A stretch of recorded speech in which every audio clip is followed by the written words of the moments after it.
So I'm going out this morning on the Chemung. I want to show everyone the flies I'm using and my setup. So I'll be using at a max 2 patterns today, 2 or 3, depending if they don't cooperate. I'm assuming they will, because last time I went out they hammered this fly. I'm going to be using, this is the fly. It's a crayfish imitation, and it's called the Foxy Minnow. Now, last time I went out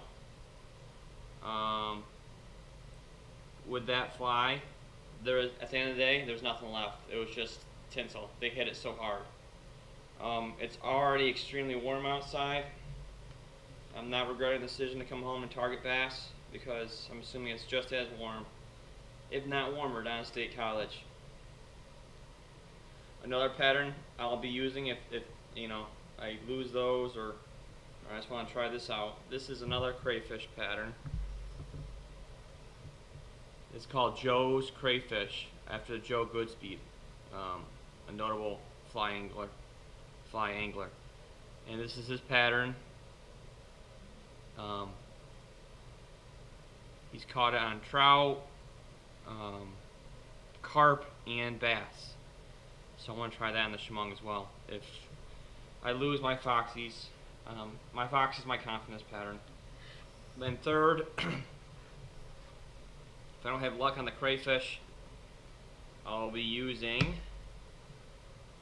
this. This is a standard Clouser minnow.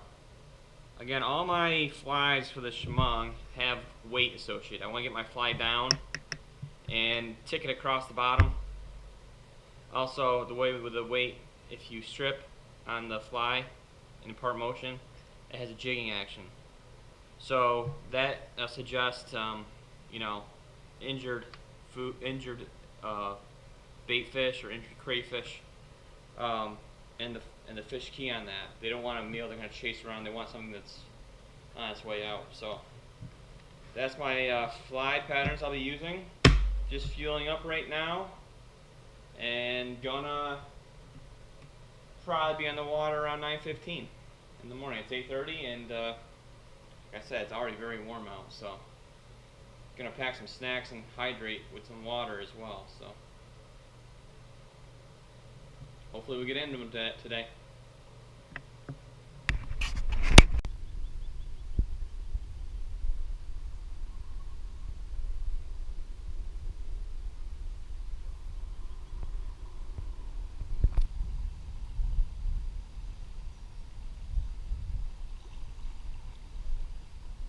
See that green color there? It goes from shallow to extremely deep because of that pylon. I'm going to target that structure.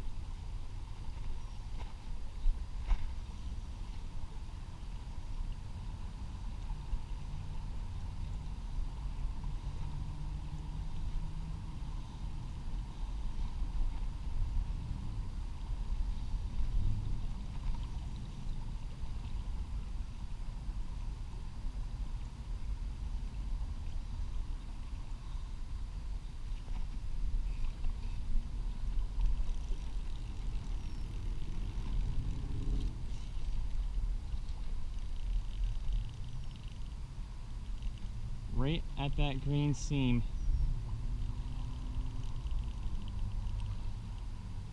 It's a nice, typical Chemung smallie here.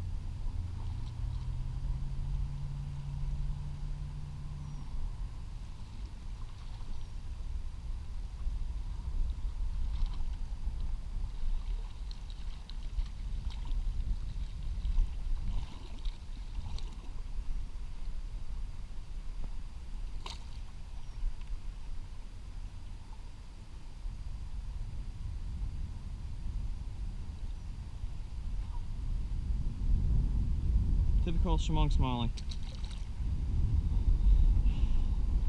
I work that structure a lot.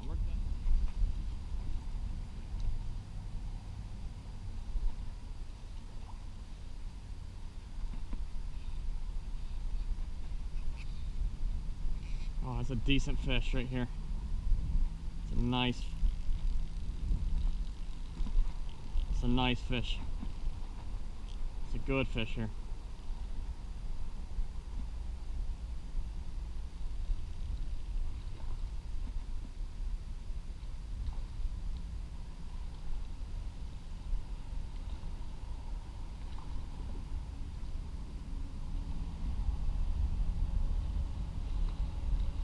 About the same size as the other one.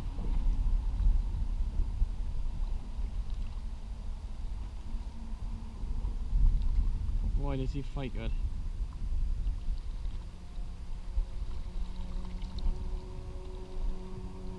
I got 8-pound test on here, so I'm not afraid to horse him if I have to. This is also fluorocarbon,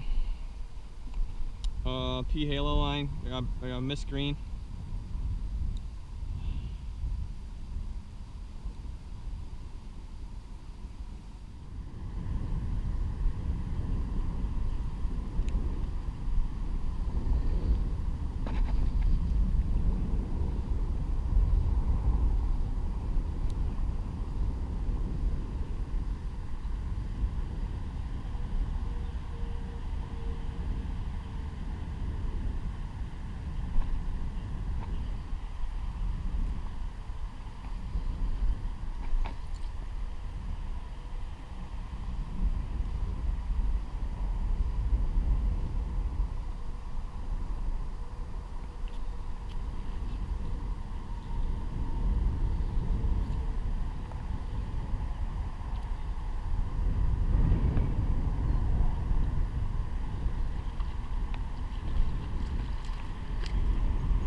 was a good day, a very good day. I think this river is one of the most underutilized resources available to me. Every time I fish it, I always have a good time, and it's literally 15 minutes away. I caught a lot of fish today. I don't know how many. Some on camera, some not on camera. Most on camera though.